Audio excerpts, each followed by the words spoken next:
Good evening. Today we are discussing about clinical features of rheumatoid arthritis. What are the signs and symptoms of a rheumatoid arthritis? Rheumatoid arthritis is a chronic inflammatory disease and an autoimmune in origin. We all know that one.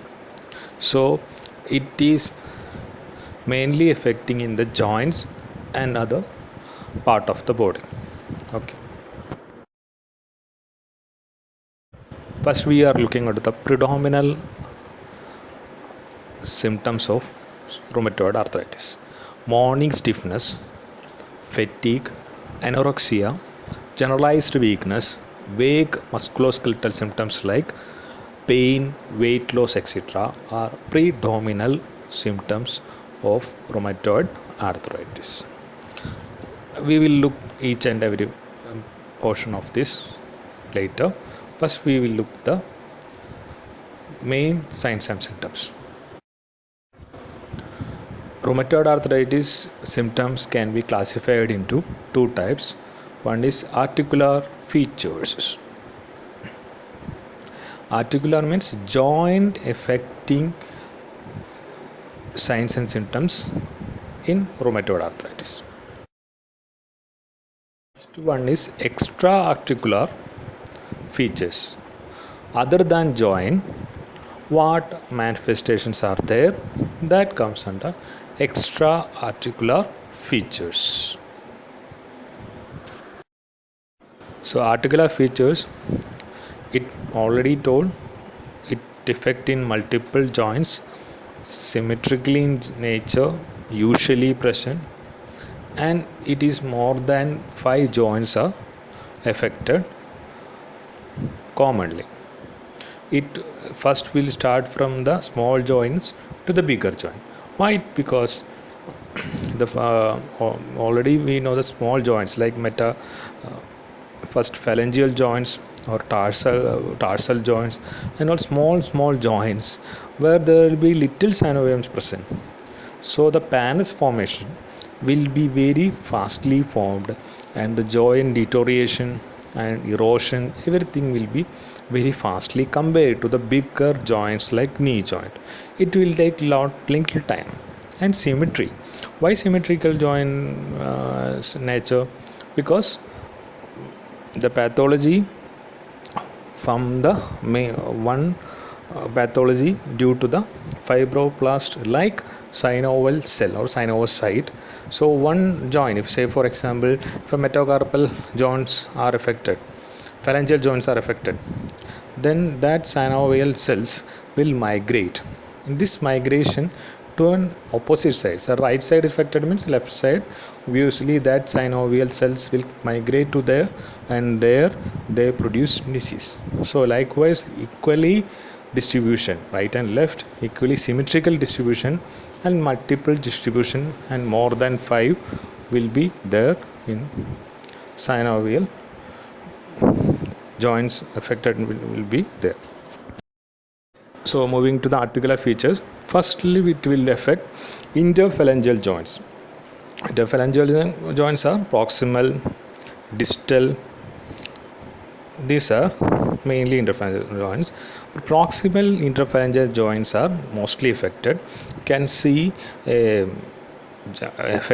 mostly affected joints are proximal interphalangeal joints and metacarpophalangeal joint. Yellow colored marked circles are these joints, and also in the metatarsophalangeal joints or mid-tarsal joints, obviously subtarsal are there. So these are mostly affected in initial phase of a disease. What it comes like a flares. Flares means sudden exposure of a disease. Say swollen, you can see the hand is very swollen and warm, reddish, painful joints will be present. Now we can see it mainly affected in this one. Proximal interphalangeal joints are affected. You can see swellings are present, And that's swelling due to that one because, and there will be warmth or the reddishness is there. So warmness is the classical uh, feature of extra uh, artery growing in that particular region.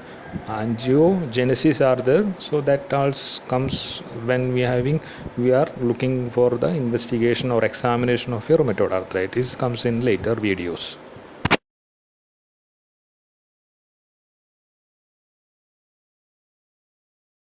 Then we having flexure sheet synovitis also there.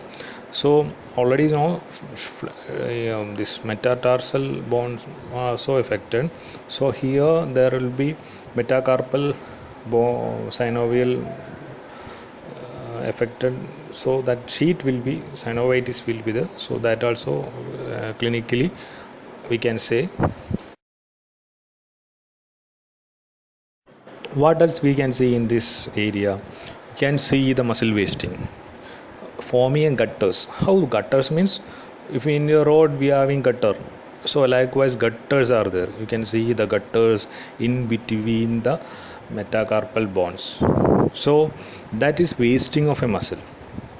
Here other symptoms like the ulnar deviation is there. So likewise it is there, but we are looking at the mainly in the gutters in the interphalangeal joints and metacarpophalangeal. Metacarpophalangeal joints is very much predominant. The interphalangeal thumb is mostly I enumerated. Then going to the deformities. Deformities in the this initial phase, it will affect initially here, so the deformity will comes here first, so that also comes here only. The deformity mainly due to the inflamed joint is usually held in flexed to minimize the joint volume. So when we're having formation of the pannus due to hyperproliferated synovial cells, so there will not be space in the synovial area because synovial cells are increased, synovial cells are proliferated, that is size increased, so there is not a space in between the joint. So that to minimize that one, we will give our body makes, anyway we are moving, our body joints are moving, so we will flex position, we will get slightly relief, so we will be in flexed position to minimize the joint volume and distension of the minimize the distension of a capsule. Later afterwards the fibrous and bony erosions are there and soft tissue injury, the they will be near to the fixed deformity. So the flexion is the main deformity here. Flexion, we are first stage, the hyperpropulsion pannus formation, you will be in the flex position. Then the stage of erosion and all that fixed position will be fixed. That makes deformities. What are the deformity will come, that we'll see.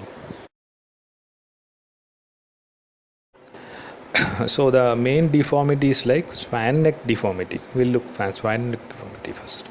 Swan neck, swan, you can see here, like swan, the neck will be there. Likewise our phalangeal joints are flexed. So first flexion of the distal phalangeal joint. So the pathology mostly least only distal phalangeal are affected, and hyperextension of the proximal phalangeal joint. That type, this type of deformity comes. So it is an flexion of a distal phalangeal joint and hyperextension of a proximal phalangeal joint.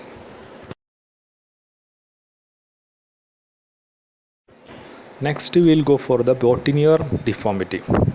Botinier deformity is nothing but it is a buttonhole like deformity. Botinier, button like deformity. Here button like means it because its extensor tendon of the proximal phalangeal joint will be split, and it goes through this proximal phalangeal joint like button in a hole. So likewise it goes. So that's why it is known as buttonhole deformity. So it comes proximal interphalangeal loin flexion and hyperextension of a distal phalangeal joint, just opposite to swan neck deformity. Swan neck deformity flexion extensions are opposite to the buttonhole deformity. Moving to another deformity, it is mallet deformity. It is also known as hammer finger. Hammer, how the hammer is there. Likewise, you can see hammer is there. Likewise, the finger will be there. It is an extensor tendon injury at the finger distal phalangeal joint. The result inability to extend the finger tip without pushing. So that time, in the time of injury, it will happen. So here in the synovial, the extensor tendon will be split. So due to swan neck deformity and all, that time it may to lead to mallet deformity or mallet finger or hammer finger. So this also comes in one type of deformity in the finger.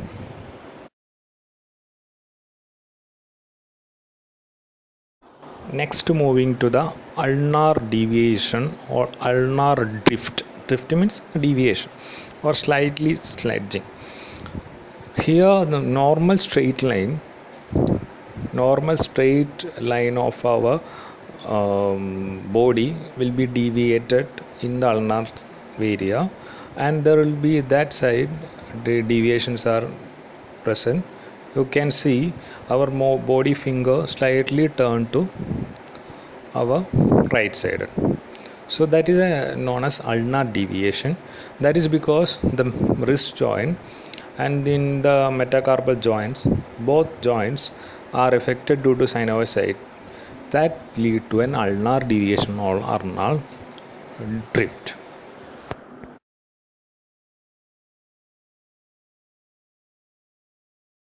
Next, moving to the Z-shaped deformity of the thumb. Z-shaped deformity of the thumb.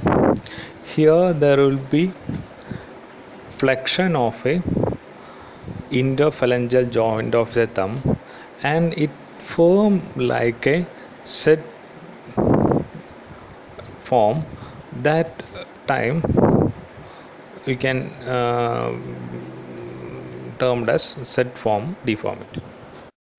Z deformity, thumb flexes at the metacarpophalangeal joint and hyperextension at the interphalangeal joint below your thumbnail. It is known as Z-shaped deformity of a thumb. It is also known as Hitchhiker's thumb. Hitchhiker's thumb. How hitchhikers are there? That type deformity or is Z-shape deformities. So that is Z-type deformity of a thumb.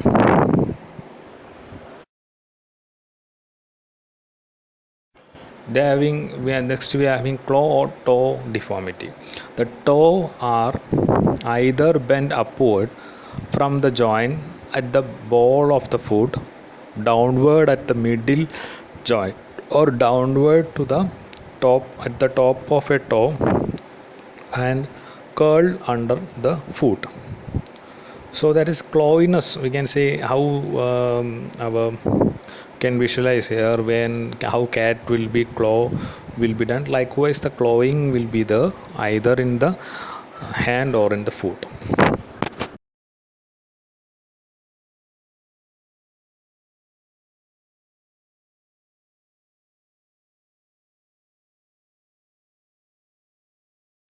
Moving to next one is the knee joint. The knee joint sinusoid effusion, valgus deformity, flexion contracture, erosion of the bone and cartilage leading to loss of joint space. So effusion is Becker's cyst is common. You can visualize here two pictures are there. The effusion of the synovial fluid will be space is reduced due to Panus formation. The synovial fluid will be effuted backwards and forms a some cyst-like formation in the backside of the popliteal fossa. That is known as Baker's cyst, and that will be common in rheumatoid arthritis. And there will be valgus deformity. Valgus deformity is nothing but you can visualize here in the left side of a patient. There will be deformed. The normal curvature will be little bit tilted by the joint instability, that is known as valgus deformity.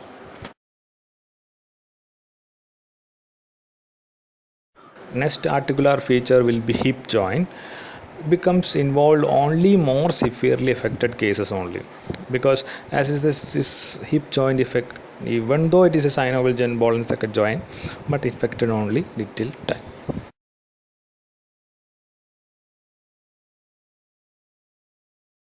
Wrist joint, mostly affected one. Sinusoid will be the piano key sign. The distal radio ulnar joint. Distal radio ulnar joint, there will be piano key like symptom, means how the piano key, like the elevation of the swelling will be there. Likewise signs are, you can see visualize in your the picture. And there will be radial deviation. I already said in the radial deviation and subluxation. Ankylosis, angle changing will be the carpal tunnel symptom may be present because the space is reduced, so there will be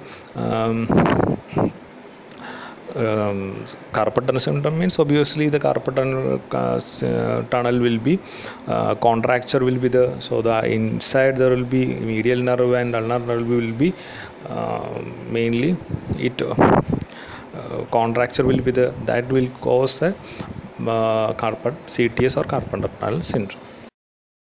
Moving to next, shoulder and elbow. Elbow joint first, there will be sinusoid, flexor contracture, decreased painful pronation and supination, olecranes bursitis, olecranes fossa bursitis, rheumatoid nodule. That one we'll discuss in the non-articular features later. But rheumatoid arthritis nodule, that mostly present in there only. Moving shoulder joint, subacromial bursitis, rotator cuff tendonitis, glenohumeral joint arthritis, acromioclavicular arthritis, all comes in the shoulder point. So rotator cuff deformity will be very difficult, prognosis will be there.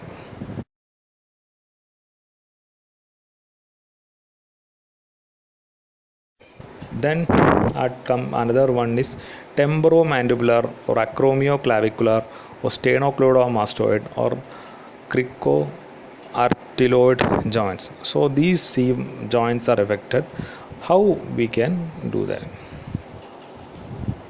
Cervical spine involves 70% of the patient long-standing rheumatoid arthritis, subluxation of C1, C2 with compression of spinal cord due neck flexion. Significant if the 10 mm, if about 10 mm of instability on flexion, usually slowing developing the myelopathy. Occipital pain may worsen by movement. Okay, here these joints will be having morning stiffness more than 1 hour after inactivity. That is mainly you can see in this one.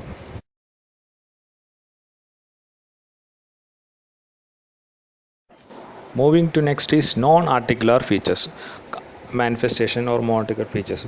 Above one more articular manifestation, here from non-articular features. Next we'll go to the extra articular features. First, it will affect the brain. The interleukin 1 and 6 and the tumor necrosis factor and the other inflammatory cytokines will affect the brain, and that affect the brain. Pyrogen will be produced and inflammatory signs are there, so that will produce fever or pyrexia. Next we will go for the liver. Liver we having two way. Say first one is hepcidin. The interleukins and 6 and 1 or tumor-necrosis factors from the plasma cell or T lymphocytes, it will produce more amount of hepcidin from the liver. And also other enzymes. First, hepcidin, this enzyme will decreases the iron absorption from the gut. It is an inversely proportional to iron absorption, because in normal case the hepcidin will be an regulatory mechanism for an absorption, for excess for stoppage of excess of iron. But here this is the cause, hepcidin production will be high. That hepcidin will act as an iron deficiency anemia causative agent for a rheumatoid arthritis. Next, it liver, the another peptide or amino acid will be secreted due to this interleukin 6 and 1 from the liver, it C-reactive protein. So that is also inflammatory protein. So that will be mostly secreted from the liver if having rheumatoid pathology is happening.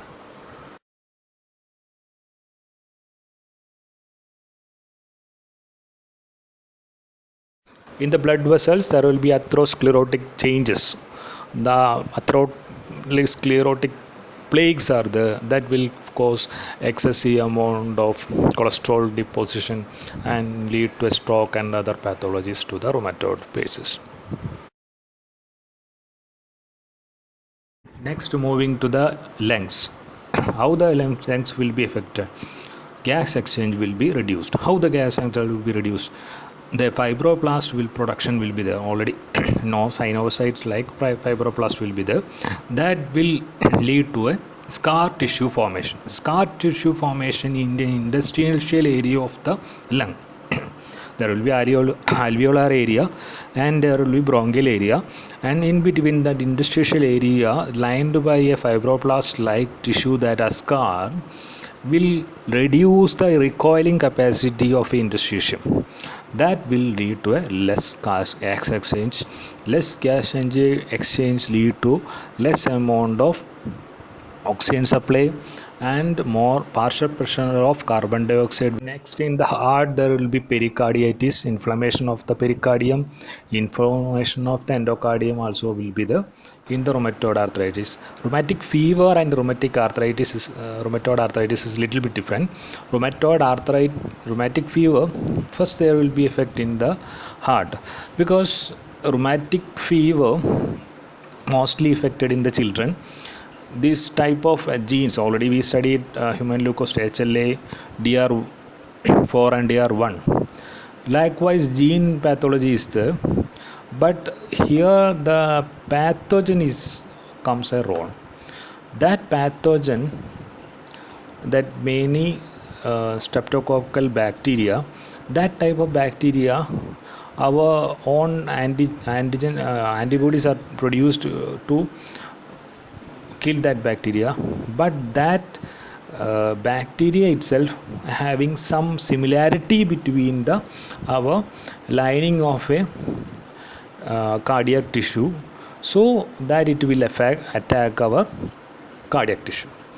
Likewise, valvular disease will be happening, rheumatic fever. Here also, due to the lining of the lining effect will be that will be produced heart diseases. And moving to the eye pathology, mostly eyes are dry and it will leads to episcleritis, scleritis and other type of inflammation to the eye parts, and that also can be occurred in the rheumatoid arthritic patients. Moving to the skin, there will be subcutaneous nodule. Subcutaneous nodule, that are known as rheumatoid nodule, that is not in the skin. There will be mainly the macrophage and the lymphocyte. Lymphocytes are T lymphocytes, and the macrophage produced by the influence of T lymphocyte, and that one are segregated together or clubbed together, and that will and inside that one there will be necrotic area. That in the inside histopathology of rheumatoid nodule. So there will be macrophage and the lymphocyte. Inside there will be necrosis. So that is the our rheumatoid nodule. Mostly it will be seen in nearby the elbow joint, because that joint affected, mostly it will be seen there, but it also seen in other part of the body, like it will be external in the lungs, heart, gallbladder, or it even seen in areas of pressure, intradermal pressures are seen. That area also can be seen this subclavian. Commonly it will be seen nearby the elbow joint.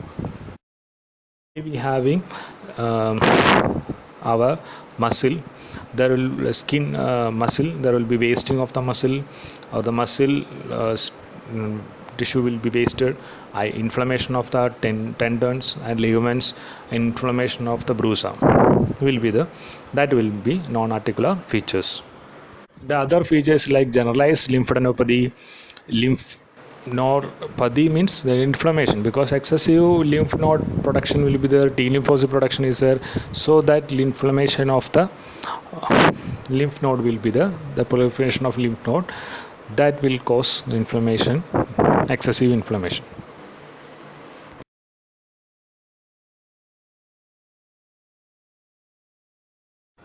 Next, we are looking at some of the skin pathology. Nail fold infarct. There will be some vasculitis in the nail bed, and you can see digital gangrene also, vasculitis along with small arteries, the leg, and the skin ulcer, vasculating along with medium arteries.